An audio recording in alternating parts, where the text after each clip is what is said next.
Hello everyone, I'm Captain Logan, and welcome back to Primetime Crisis. It's time for some more Legends of Last Thursday, and as you can see, I'm pretty late on this one. I want to apologize for that. New episode coming in just a couple of days, and I just now have had the time to sit down and go ahead and knock this out. So, as you can see, Jason's not here with me right now. He's busy with some other things and was not able to watch the episode with me, so I am flying solo today. He might be with me again next time. But anyway, let's go ahead and get right into it. The episode in question this time is called Compromised, like my time, and frankly like the internal logic of this show, so it's a really appropriate episode title. I'm not going to spend a lot of time harping on the stuff I always harp about. I mean, it'll come up as I'm going through bullet points, but I feel like I've been a real broken record on the show. A lot of the issues that I have with this episode, of course, are symptoms of larger problems I've been discussing all along. The show is at least consistent in that way, so let's go ahead and get straight into it, shall we? We're visiting 1987 in this episode,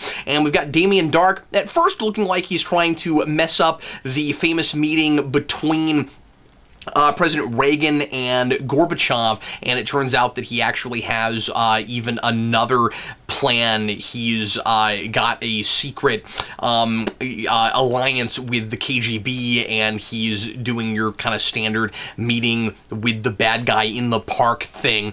He's starting to, speaking of alliances, he's starting to put together an official partnership with Eobard Thawne now, and so we're incrementally starting to make some progress on the villain plot for this season. I really don't know why this show feels the need to have an overarching story. It feels like it's got to fill that quota. Like, people aren't going to be as engaged and interested if there isn't some kind of looming scheme in the background, even if we do an episode or two or even several in a row that don't have that much to do with that or anything to do with that. And this show really likes to meander and do a lot of kind of one-and-done episodes that aren't progressing the ongoing story. And I imagine we're going to get even more of those now that this show got some extra episodes ordered this season. I was really surprised by that, by the way. Apparently, the standards for how much viewership you need to keep a show on, much less to get more episodes ordered, is less on the CW even than I would have expected. It's really interesting that we've come as far as we have with that, where when the show was first announced, it seemed like it, or right before it came on, it seemed like it might have gotten canceled before it even aired because there was talk about how expensive it was to make, and now this season it's getting more episodes ordered, so it looks like it's going to have, I guess, close to, if not the same amount of episodes as the other shows, Flash and Arrow and Supergirl. I didn't actually check to see exactly how many episodes, but it had 16 last year, so if it got 6 more, that would get us there. Anyway, so like I said, we're in 1987. I thought it was kind of fun that Stein name dropped Star Trek The Next Generation. That's the thing I think of when I think of 1987, of course, being the big Trekkie that I am, and he seems like a person that would watch Star Trek. Although you'd think that anybody that's really into science fiction would be a little bit more thoughtful about the ramifications of time travel than Professor Stein, or really anybody in this show is, and that's really the big issue with this episode, of course, is that these people are not qualified to be doing the job that they're doing and going back and trying to stop time aberrations and to try to stop people from doing the very thing that they keep doing almost every episode, and the show never gives them consequences for it. This show really should be affecting every other CW show, except for Supergirl, I guess, since it's not the same universe. And it feels like the least consequential of them.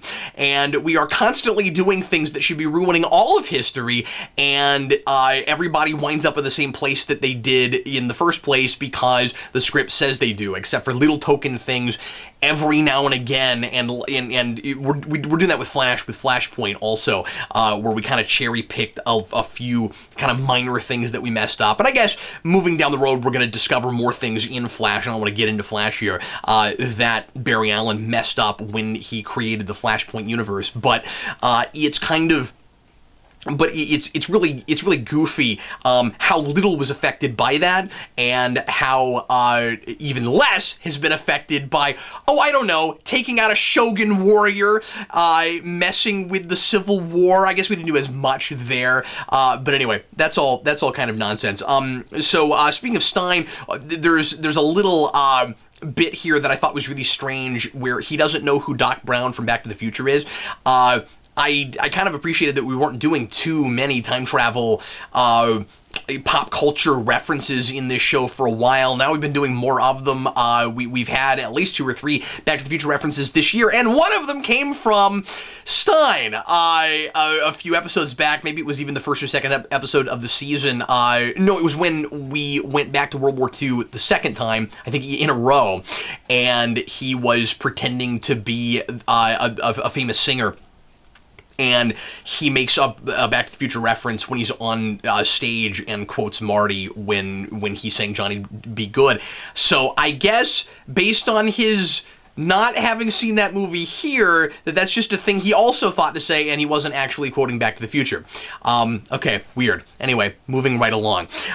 So let's go ahead and talk about Jackson for a minute at the beginning of this episode. I'm assuming based on what happened last week, although I don't think he really brings that up. We're not really talking about the Civil War, but this does seem to be a direct result of that. This is kind of his character progression, where he's decided that maybe what they should be doing is the opposite of what their job is, and they should be rogue time travelers that run around and try to save everyone from every single problem that happens to them.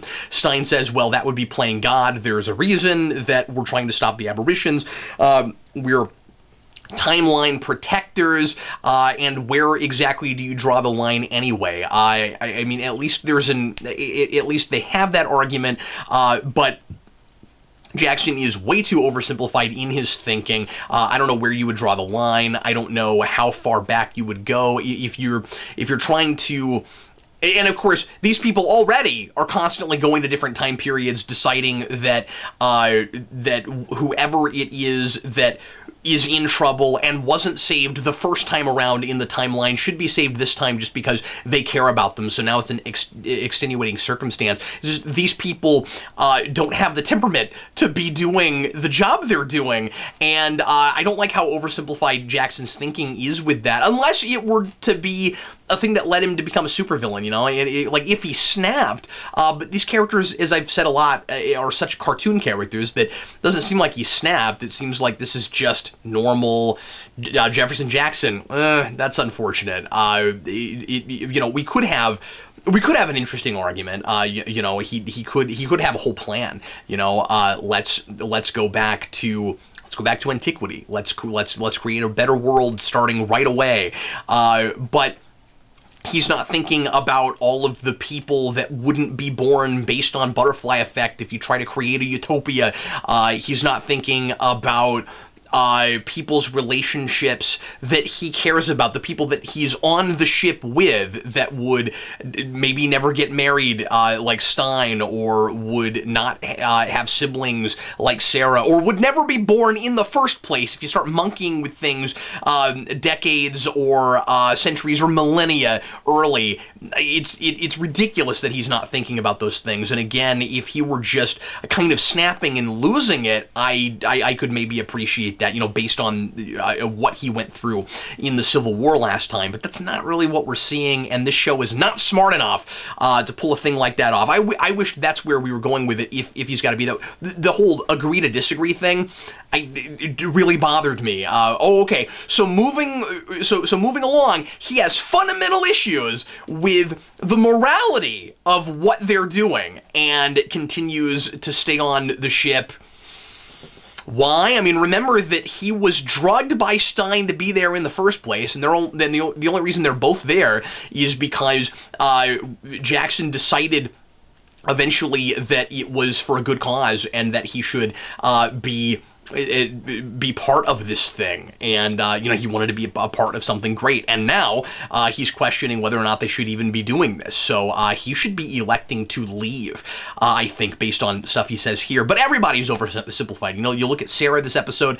I don't know if I want to straight up call it a character regression, but she's already dealt with the whole should I kill Dark in the past thing in order to save Laurel, and she decided that she needed to be the better man, better woman, however you want to put it, and not do that. Well, she sees him again and gets almost feral about it. She loses it, she snaps, she tries to go after him, and she's left at the end of this episode exactly where she was before. I guess that's not a good idea. We've decided that we have to let things happen the way they happen, and everybody else, or a lot of other people anyway, on the ship have made sacrifices like that. We're not going back in time and trying to change things. We're trying to preserve the timeline.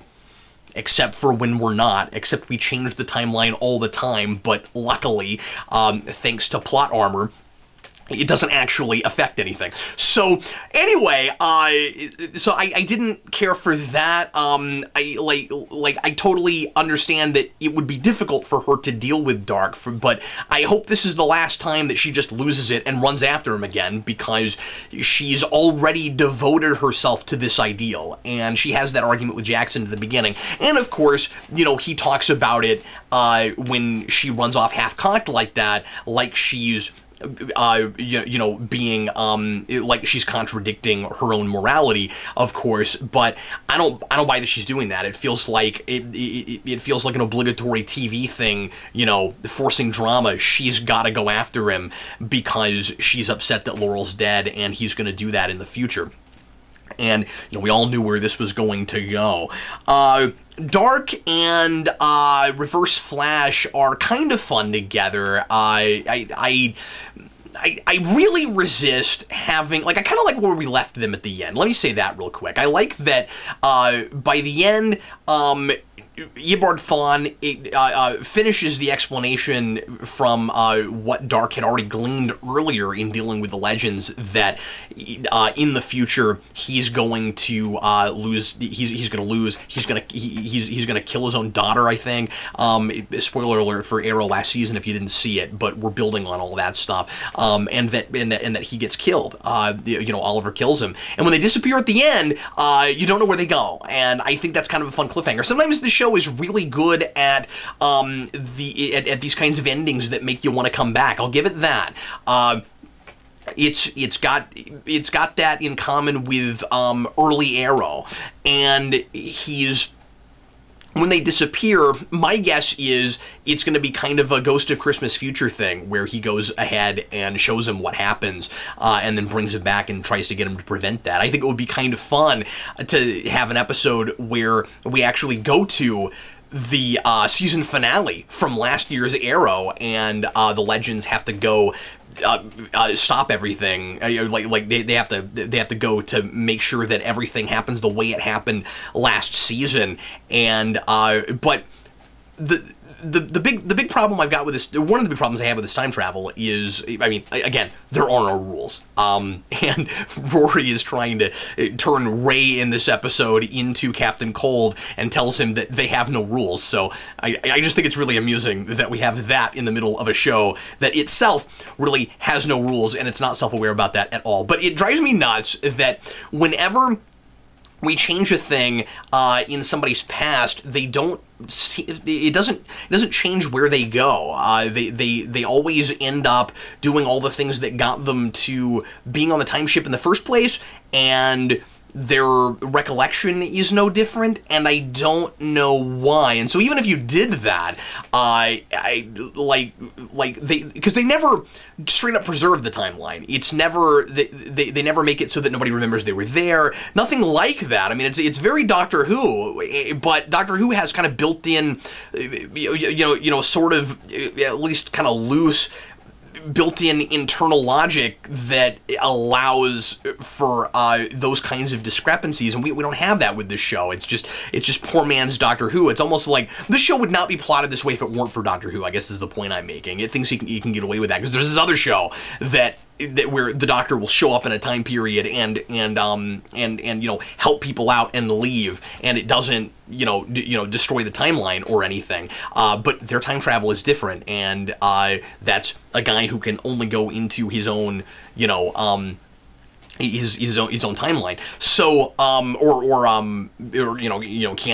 can't ruin things from his own timeline. So I mean, like there's like kind of built-in rules for that, and you don't have that with this show. So even if you did go to Arrow season 3, I imagine they would, or season 4, excuse me, I imagine that we would change things, massively, and it wouldn't end up changing anything moving forward with any of these shows.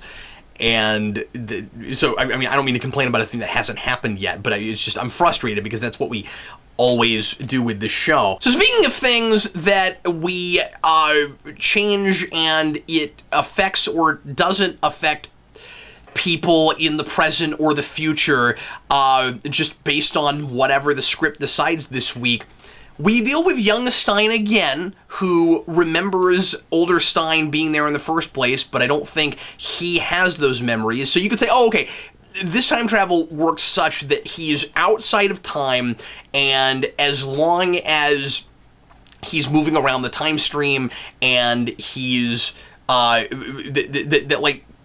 he's affected differently because he's been pulled out of his timeline, and you would have a big paradox if he suddenly kept getting changed every time you change something in his past, so he's just not affected by all that. Maybe you could make up some kind of a contrivance to make that work.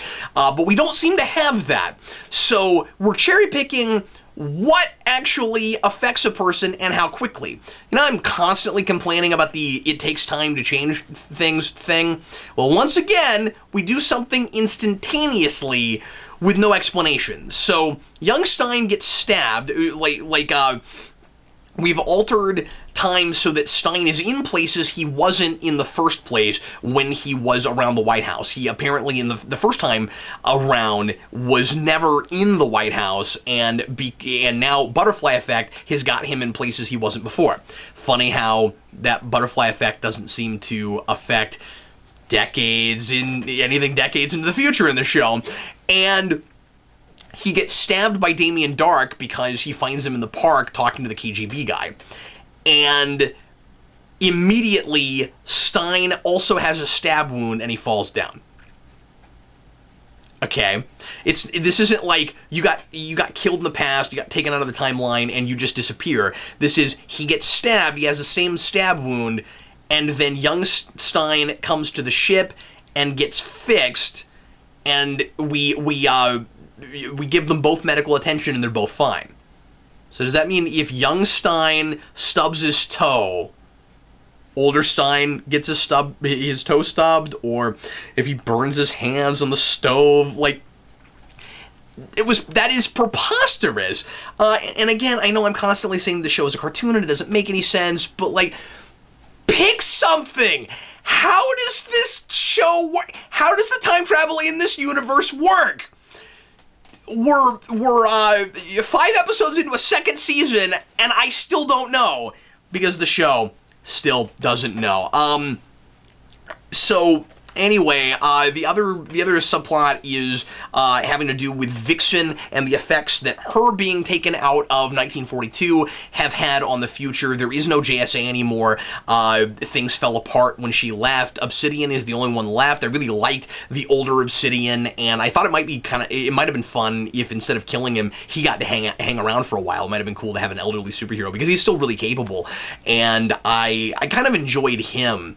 Not saying that he was especially well written or anything, but the actor was decent, and I liked that idea okay. Vixen at least has a reason for leaving her timeline. She's got to go after the person who killed Rex, and that wasn't supposed to happen the first time around, so that's an aberration in the first place. But do we go back and fix everything after that? I mean, that's what should happen, right? Is that because that is an aberration, so shouldn't we stop Damien Darhk and then take Vixen back to 1942, and then a whole lot of things are reset. History changes. Like, was there a JSA? Maybe I missed something in this episode. But was there, a JSA in 1987? When if Vixen had stayed there, and she and Rex had retired like they had originally planned on doing. I imagine that's not what will happen. I imagine Vixen will stick around, and even if she gets written out of the show, it's probably not that. Or if she gets sent back to 1942, I'm sure everything stays exactly the way it is, because this show does not care. It's not keeping up with any of its history, and it's not interested in those things. The Stein stuff drives me crazy. I don't understand why. Now, I will say that older Stein dancing with his younger wife was kind of a fun, heartfelt moment. If I didn't hate Stein now, I mean, I hate to say that, but he remains a really selfish character, and he's not the guy he was back in Flash when I really liked him. So it's hard to. It's hard to care as much as I want to, but I liked her a lot. I thought that performance was really good. I thought she was wonderful. And I don't understand why Stein feels the need to have a speech to his younger self about appreciating his wife more and spending more time with her, because he didn't need himself to do that the first time. It's not that kind of time travel, It's not the loop. It's not. It's not the paradox of your future self did a thing that made you do what come back and do the thing that you did all along. It isn't that. So whatever got him to the place where he appreciates his wife and he's able to juggle his science with his personal life is going to happen anyway. Why do you need to have that conversation with him? Why risk messing up your own future by telling him anything? Even meeting in the first place. There should be so much butterfly effect that he's not where he is now. But that's true of some other people. I also only touched on on the relationship with Mick and Ray. I should talk about that for a minute. I thought that was absolutely preposterous. I really liked the idea of giving him the cold gun, but the notion of his even entertaining acting like Captain Cold was preposterous to me. At least Mick comes to the determination that he needs to be himself halfway through the episode, and it doesn't take the whole time for him to do that. And for whatever reason, I still really like Mick. I think he's probably my favorite character in the show right now. I hate to say that. I mean, we've got Captain Sara Lance now, and she's still so two-dimensional and just not who she was before, that I'm still not as excited about her on screen as I ought to be, but Mick has been surprisingly consistent, and we've actually had kind of, at least for this show, as organic as I might expect, a real progression where he's come to care about these people and is there for more or less the right reasons. I mean, he says he doesn't have rules and he doesn't have a code, but he does, and that's playing okay. But Ray has pretty specific altruistic value system, and he's acting like he's willing to just start acting like a Flash rogue just so that he fits in somewhere, and I don't know where that comes from exactly. He's not a character anymore. It drives me crazy. He already went through the arc that he's going through this season. Right now, he's got what he calls an existential crisis. He's got this identity issue. He can't. This episode is mostly about being yourself and the difficulty in figuring out what that means if you don't know who you are. But the problem is, Ray should not be so shallow that he loses his suit and he doesn't have superpowers, so he's like, I don't know who I am. I don't know what I'm about. I don't know what my values are, what my beliefs are. No, you do. That became very clear for him last season, and those things shouldn't go away for him just because he can't be the Atom anymore. Furthermore, I still don't understand why he's not trying to build a new suit. There's been no talk about that. And he's... it's just so goofy that he would be like, I'm gonna be Leonard Snart now. So yeah, that arc is not working for me, and it's starting to really grate on me. Other really good things this episode. Like I said, the Damien Dark Leonard Snart thing is okay. I do resist having a. I meant to say this earlier. I do kind of resist having this kind of a villain plot, like an ongoing. Master manipulation bad guy plot in a show about time travel. It seems like all of that should be happening at once for our team. Anyway, but that's.